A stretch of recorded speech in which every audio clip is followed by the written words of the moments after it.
first topic, though. One that I think got really just went under the radar for some reason, and that is this article from Steve Kim and ESPN talking about DAZN being the one that's the primary holdup in Canelo's next fight. I'm going to read some aspects of it.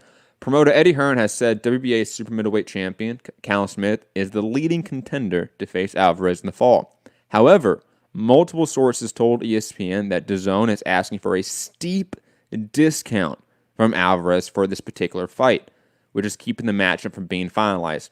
Quote now from Canelo's lawyer, Greg Smith. Quote, Canelo is in great shape. He's been training hard. He is absolutely ready and on track to fight in September. If it's up to him and only him, he would have already announced the fight. There's obviously other parties and other things involved that are out of his control, but everything he can control, he's on track and prepared.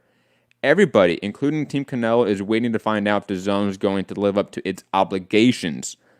I am aware of no other sticking points. DAZN declined comment to ESPN on the subject. I also want to add some other parts to this. Let me see if I can find it really quickly. Something that I was kind of shocked about, but I thought people should be aware of. Let me see if I can find it. I should have already mapped out where I thought this was. Here it is. A source familiar with this relationship told ESPN that officials at DAZN have grown increasingly frustrated with the matchups that have been formulated for Alvarez. While the likes of Jacobs and Stoikovlev are certainly solid, they didn't have the type of impact that a third go-around with Golovkin would have produced for the streaming service. Then they talk about both Golovkin and DAZN being on board for the September fight last year, and Alvarez not wanting it.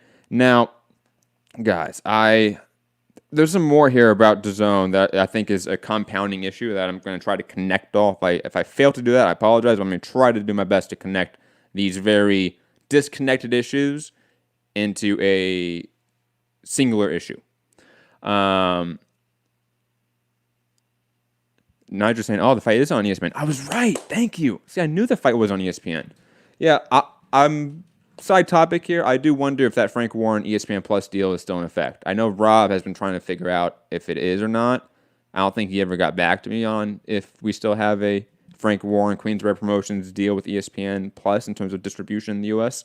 But digressing back to the main topic of Canelo. So, two parts here. One, we have DAZN, because we know Golden Boy was asking for a discount. But now we have officially the network asking their biggest, and in terms of their U.S.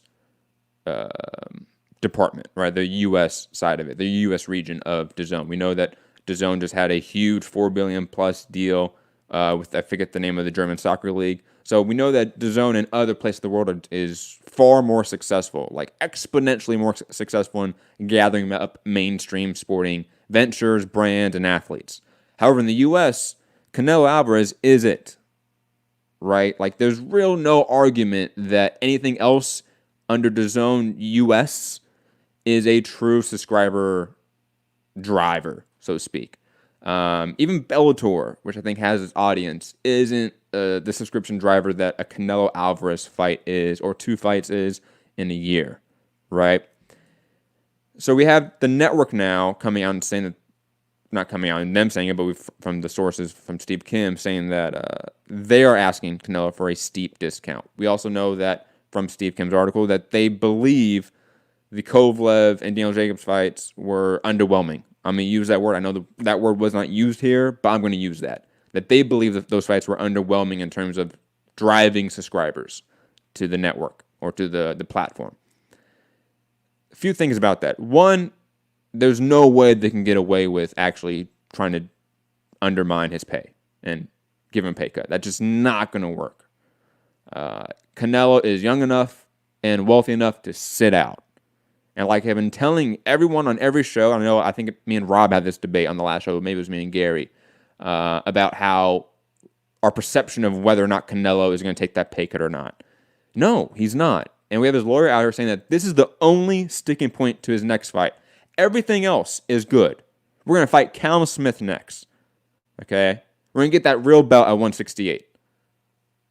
But we only have one sticking point, and it's that DAZN wants to pay us less than what they are obligated to pay us per this contract that they not only sign, but they then use as publicity for the network.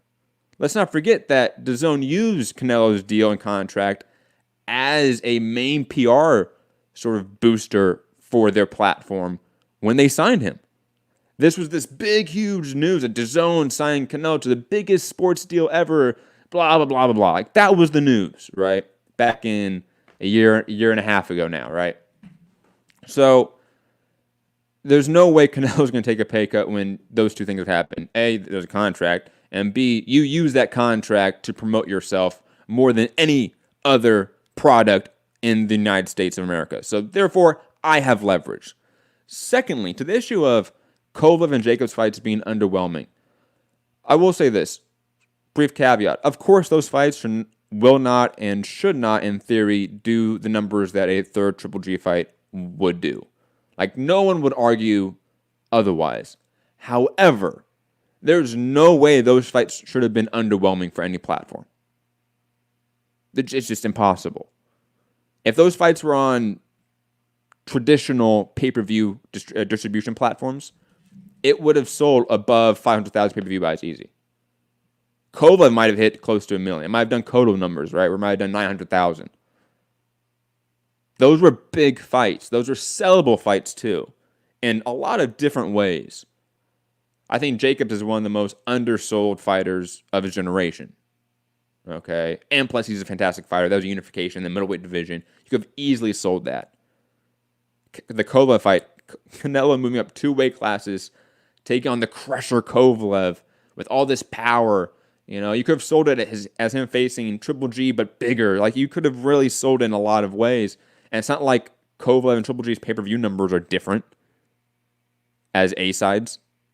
Like, that's not a reality. So, DAZN is going to be in a lot of trouble if they refuse to just follow through with their obligation. I am curious to see what transpires when this happens. Because there's no way Canelo's taking a goddamn pay cut. And when this happens, when that, fork in the road meets, how does DAZN handle it? Because from what I'm going to try to connect it to now, what we've seen now is that when they are being called up to pay their rights fees, they either don't pay or they cancel the deals.